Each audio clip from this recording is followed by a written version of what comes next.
দিলারা জাহান পিরোজপুর সদর উপজেলার কলাখালী ইউনিয়নের কৈবর্তখালী গ্রামের ৬২ বছরের বৃদ্ধা। কোলে নাতনিকে নিয়ে কালীগঙ্গা নদীর তীরে বসে অসহায় হয়ে তাকিয়ে দেখছেন নদী কিভাবে গিলে খাচ্ছে বসত ভিটা, মাটি আর ঘর। শুধু দিলারা জাহান নয়, তার মতো জেলার শত শত মানুষের অবস্থা একই রকমের।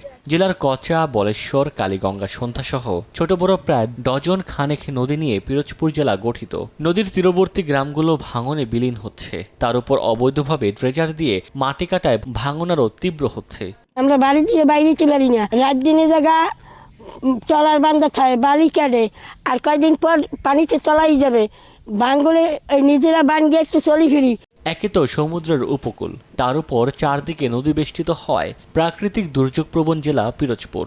দুর্যোগ মোকাবিলায় নদী তীরের মানুষের জন্য তেমন একটা টেকসই বাঁধের ব্যবস্থা নেই। বেড়িবাঁধ না থাকায় সদর উপজেলা, জিয়ানগর, ভান্ডারিয়া ও মঠবাড়িয়ায় বন্যা ও অতি জোয়ারে এলাকার নদী তীরবর্তী মানুষের ভেসে যায় ফসলের ক্ষেত, মাছের ঘের সহ গবাদি পশু।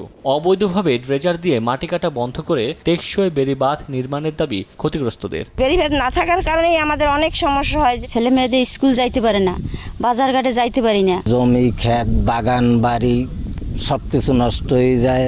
রাজনৈতিক প্রেক্ষাপটের কারণে গত ১৫ থেকে ২০ বছর পিরোজপুর সদর ও জিয়ানগরে তেমন কোনো প্রকল্প গ্রহণ করা হয়নি। এতে অধিকাংশ বেড়িবাঁধ ক্ষতিগ্রস্ত হয়েছে। তবে বাঁধ নির্মাণে নতুন করে প্রকল্প জমা দেওয়া হয়েছে। বরাদ্দ পেলে নতুন বেড়িবাঁধ নির্মাণ ও ঝুঁকিপূর্ণ বাঁধ সংস্কার করা হবে বলে জানিয়েছে পানি উন্নয়ন বোর্ড। আমরা একটি প্রপোজাল পাঠিয়েছি। এখানে প্রায় ৩০ কিলোমিটার বেড়িবাঁধ অধিক ঝুঁকিপূর্ণ বিবেচনা করে ডোনারের সহায়তা পেলে কাজটি বাস্তবায়ন করা যাবে। এটার প্রাক্কলিত ব্যয় হচ্ছে ৭২৮ কোটি টাকা।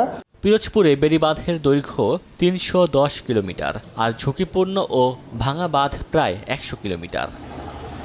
সময় সংবাদ, পিরোজপুর।